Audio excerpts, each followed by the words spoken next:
తెలంగాణ కోసం కొట్లాడినప్పటి నుంచి చూస్తున్నాం. ఎవరైతే పోరాటం చేస్తారో వాళ్ళ మీదనే కేసులు పెడతారు. వీళ్ళని అడ్డం పెట్టుకొని తొండి రాజకీయాలు చేస్తారు. జనానికి మంచి చేయమంటే కేసు, అవినీతి అడిగితే కేసు, హామీలు మర్చిండ్రంటే కేసు, రైతులను ఆదుకోనరంటే కేసు. ఇట్లా ఎన్ని కేసులు పెడతారు? ఈ ప్రశ్నలు నేనేస్తున్నాయి కాదు, ఇగో గీసారి అడుగుతున్నాడు. నకిరేకల్ పేపర్ లీకేజ్ ముచ్చట్ల నరేందర్ అనేటైన కేటీఆర్ మీద ఎస్సీ ఎస్టీ అట్రాసిటీ కేసు పెట్టిండు కదా. హాగో దాని మీద BRS party leader Praveen Kumar మస్తు కోపం చేసిండు.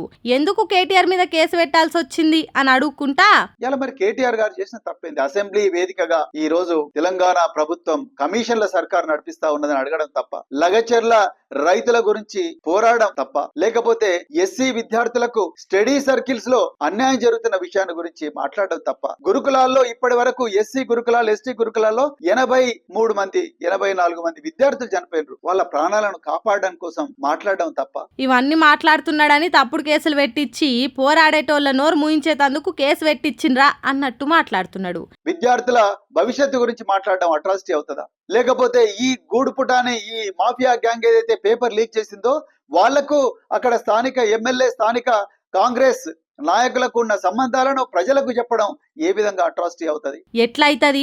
అట్రాసిటీ కేసు ఎందుకు అవుతుంది? ఎవల పేరన్న తీసి మాట్లాడిండా? పేపర్ లీకేజ్ చేసింది మీ సర్కార్ హయాంలా, దానికి కారణం మీరు గాని తెలంగాణ ప్రజల కోసం కొట్లాడుతున్నోళ్ళ మీద ఈ కేసులేంది అన్నట్టు అంటున్నాడు. నిజానికి అక్కడ ఎవరైతే డ్యూటీలో ఉన్నారో వాళ్ళ మీద ఎస్సీ ఎస్టీ కేసు పెట్టాలి. నిజంగా అక్కడున్న ఎమ్మెల్యే కానీ అక్కడున్న ఆఫీసర్లకు కానీ ఏమాత్రం నిజాయితున్నా, అసలోళ్ళను వదిలిపెట్టి కొసరోళ్ళని పట్టుకున్నట్టు పరీక్షలు చక్కగా పెట్టుడు రాక ప్రతిపక్ష లీడర్ల మీద కేసులు పెట్టుడేంది అన్నట్టు బాగానే వేసుకున్నాడు.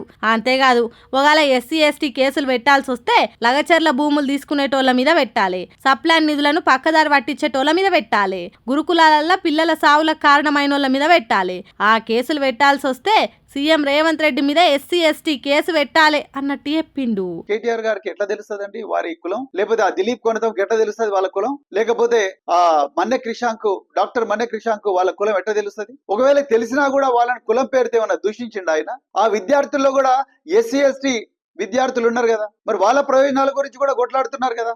ఆ విషయం వీళ్ళకు గుర్తుకు రావడం లేదా? అంటే బ్లైండ్ గా వీళ్ళ మీద కేసు పెట్టండి, బ్లైండ్ గా వీళ్ళని జైలుకు పంపించాలి అన్న ఆలోచనతోనే ఈరోజు ఇక్కడ తెలంగాణలో పోలీసు రాజ్యం లేకపోతే రేవంత్ రెడ్డి రౌడీ రాజకీయమే నడుస్తుంది తప్ప ఇంకోటి కాదు అని చెప్పేసి నేను ఈ సందర్భంగా చెప్తున్నా. హాగో అట్లున్నదట కాంగ్రెస్ సర్కార్ తీరు. ఇట్లా చాలా ముచ్చట్లే మాట్లాడిండు ప్రవీణ్ కుమార్ సారు. మరి చూడాలి ఈ కేసుల రాజకీయం ఏం దాకా పోతుందో ఏం పాడో.